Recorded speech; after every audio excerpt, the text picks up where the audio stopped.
Nang umuwi akong off-do matapos ang 12 taon, isang bata ang tumakbo papunta sa akin sa airport at sumigaw, "Tay, huwag ka nang umalis." Pero hindi ko siya kilalaan. Mainit ang hangin sa arrival area ng airport nang tuluyan akong makalabas dala ang dalawang malalaking maleta. 12 taon akong nagtrabaho bilang Navy sa Middle East. 12 taon ng pagod. 12 taon ng lungkot. 12 taon ng pangungulila sa pamilya. Habang hinihila ko ang aking maleta, pinipigilan kong maiyak. Sa wakas, makakauwi na rin ako. Makikita ko na ulit ang asawa kong si Liza. Makahahawak na ako ng totoong pera na hindi para sa renta, utang o padala. Mabubuo na rin siguro ang pamilyang matagal kong ipinaglaban. Ngunit ilang segundo matapos kong lumabas, may isang batang lalaki na biglang tumakbo papunta sa akin. Mga 10 taong gulang. Pawisan. Humihikbi. Namumula ang mata sa kaiyak. At bago pa ako makareakto, mahigpit niya akong niyakap. Tay! Tay! Huwag ka nang umalis. Napatigil ako. Napatingin ang mga tao. May ilang pasaherong naglabas pa ng cellphone. Napalunok ako. Ano? Mas lalo siyang umiyak.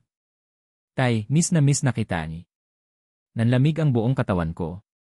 Hindi ko siya kilala. Kailanman. Lumuhod ako upang kausapin siya. Anak, baka nagkakamali ka. Umiling siya ng paulit-ulit. Hindi. Ikaw ang tatay ko. Parang may bumara sa lalamunan ko. Lalong lumakas ang bulungan ng mga tao sa paligid. May isang babae pa ang nagsabi. Grabe naman yan. Iniwan siguro ang anak. Ang bata, umiiyak na.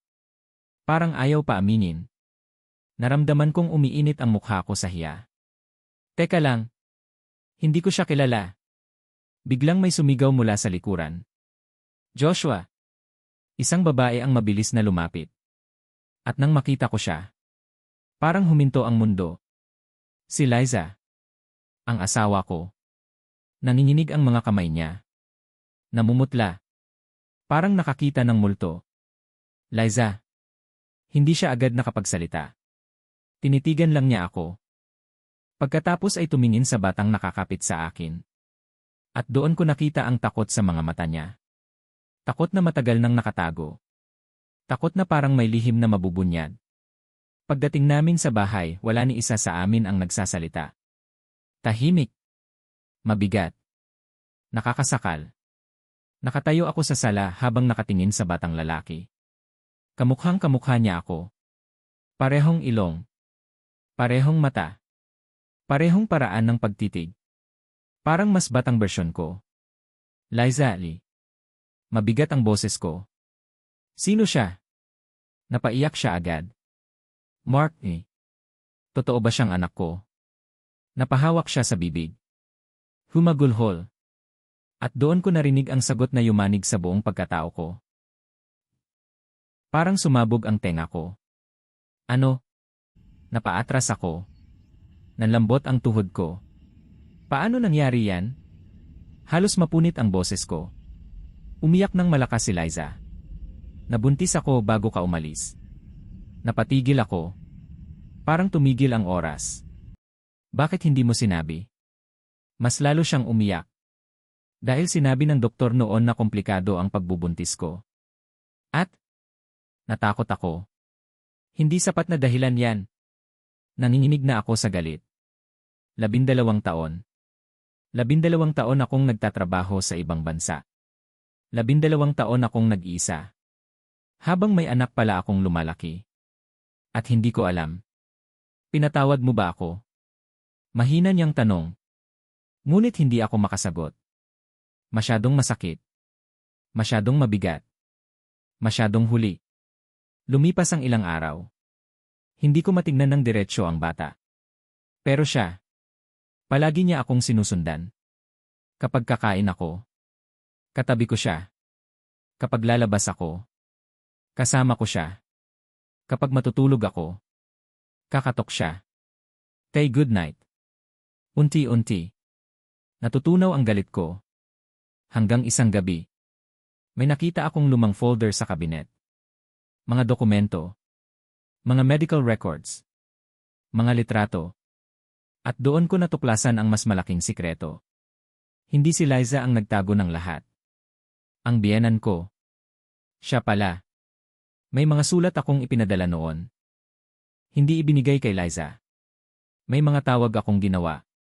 Hindi ipinapasa. May mga mensahe akong iniwan. Binubura. Isa-isa. Sa loob ng maraming taon. Parang may bumagsak na pader sa isip ko. Hindi pala ako tuluyang iniwan ng asawa ko. May taong sistematikong sumira sa amin. Kinabukasan. Diretso akong pumunta sa bahay ng biyenan ko. Pagpasok ko pa lang. Alam na niyang may nalaman ako. Totoo ba? Tahimik siya. Totoo bang ikaw ang dahilan kung bakit nasira ang pamilya ko? Walang sagot. Bigla siyang umiyak. Pinoprotektahan ko lang ang anak ko. Pinrotektahan? Sigaw ko. 12 taon akong ninakawan ng pagiging ama. Tahimik ang buong bahay. Alam mo bang unang beses kong marinig na may anak ako? Humagulhol siya. Ngunit wala nang saysay. Nasira na ang maraming taon. Hindi na maibabalik. Akala ko iyon na ang pinakamalaking revelasyon. Nagkamali ako. Dahil makalipas ang 1 linggo. May dumating na lalaki sa aming bahay. Nasa 50 taong gulang. May hawak na sobre. Mukhang seryoso. Kayo po ba si Mark? Opo.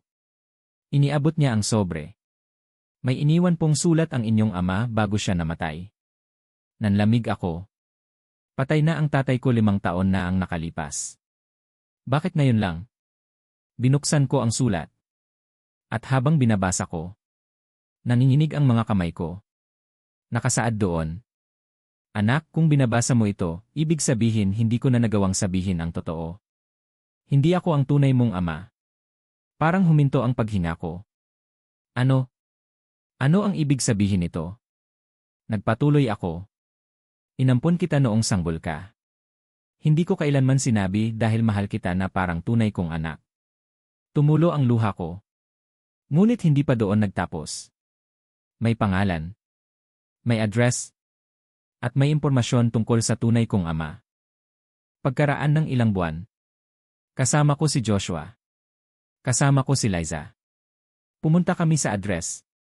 At doon ko nakilala ang lalaking buong buhay kong hindi alam na umiiral. Ang tunay kong ama. Matanda na siya. Mahina na. Ngunit nang makita niya ako, bigla siyang napaupo. Tumulo ang luha niya. Anak, Mahigit 50 taon niyang hinintay ang pagkakataong iyon. At ako naman. 12 taon kong hinintay ang makauwi sa pamilya ko. Sa araw na yon, 2 nawawalang bahagi ng buhay ko ang sabay kong natagpuan. Ang anak na hindi ko alam na mayroon ako.